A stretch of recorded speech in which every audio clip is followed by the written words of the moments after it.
Hello everyone and welcome back to my channel. Today I want to share with you some of the tips and tricks that I've learned in the last couple of months in my cooking journey, which I find that to be very useful, and I want to share that with you all. So today I want to show you how to tenderize your meat when stir frying, especially lean meats like chicken breast, lean pork or lean beef.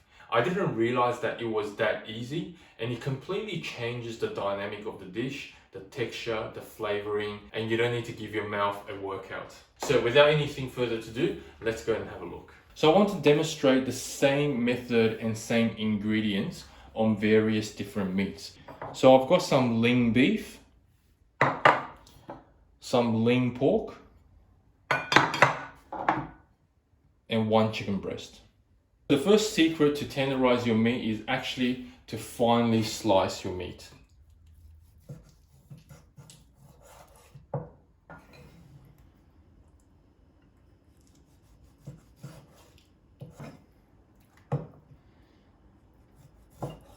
So just to give you an idea roughly how thin it is, so that's the beef, that's the pork, and that's the chicken.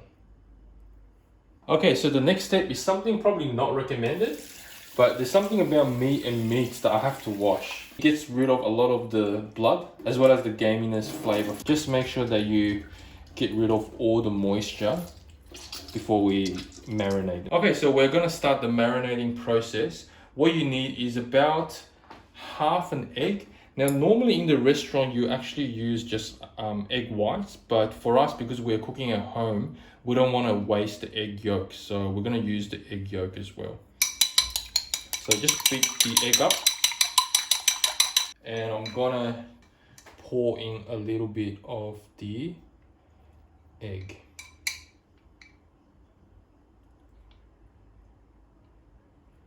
So if you're only doing one dish, as you can see, you don't need a whole egg. So the next thing what you want is just start mixing the egg with the meat. Some salt, sugar, white pepper. You should now start to feel that the meat is sticking to your hand. So that means it's absorbing all the seasoning that we've just put in. Next, we're gonna add some light soy sauce, Chinese cooking wine, and then you want to just mix it again.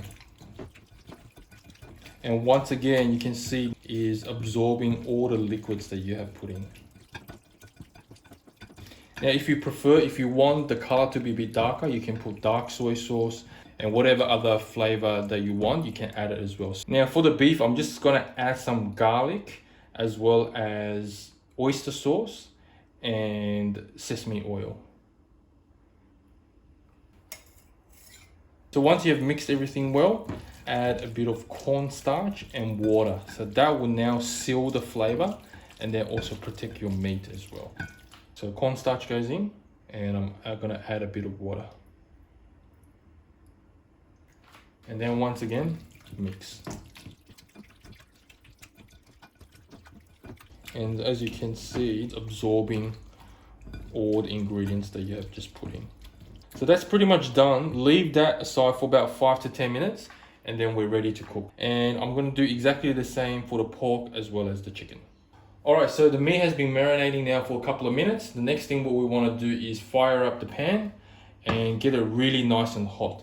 Now, before you put your meat into the pan, we're just gonna add a little bit of oil, because what that will actually do is it will prevent the meat from sticking together when you put it into the pan. Okay, so I can see a bit of smoke on the pan now, and next is we're gonna pour the oil in.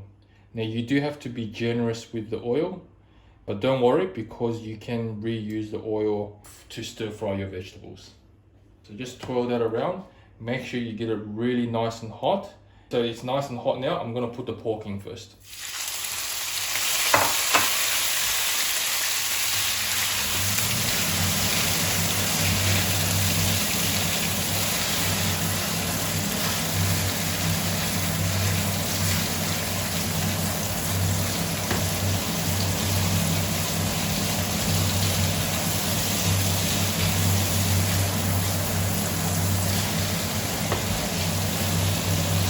We're not fully cooking it because we're going to re-cook it when we stir fry, but that's all you really need to do. So you set that aside. All right, so I'll just wash the pan and I'll just wait for that to reheat up. And I just want to quickly show you how tender the meat is.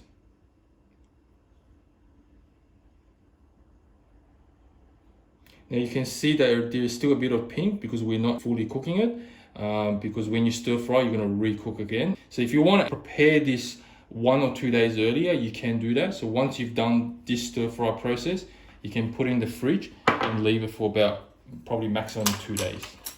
So next I'm going to cook the chicken. So get the pan nice and hot, and then we're going to put the chicken in. All right, chicken goes in.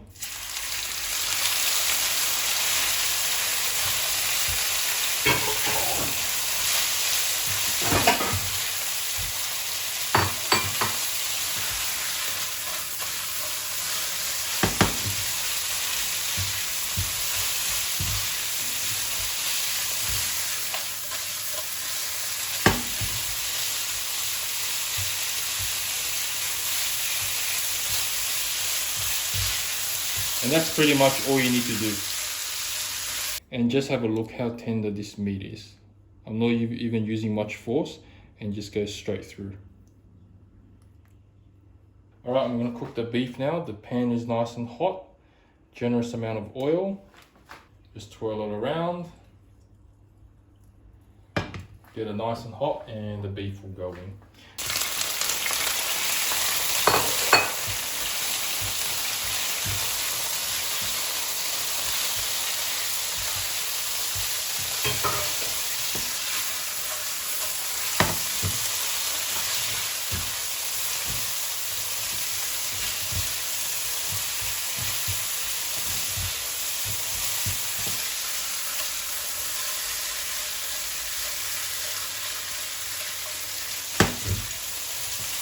That's pretty much all you need for your beef as well. Once again, super tender, as you can see.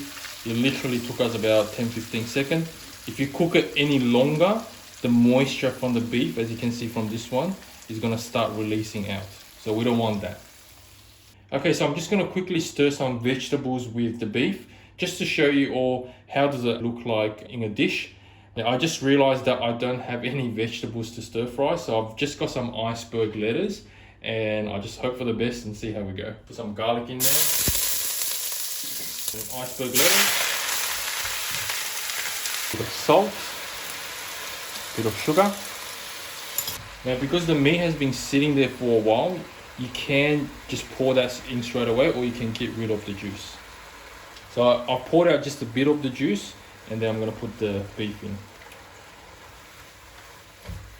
Just a bit of oyster sauce. So that's done. And I'm just going to plate this up.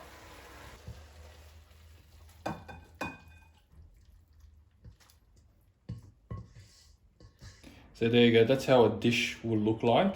And as you can see, so the meat is still very tender, even though I've already overcooked a little bit. So there you go, I hope you enjoyed today's video. And if you are trying this out, please let me know how you go.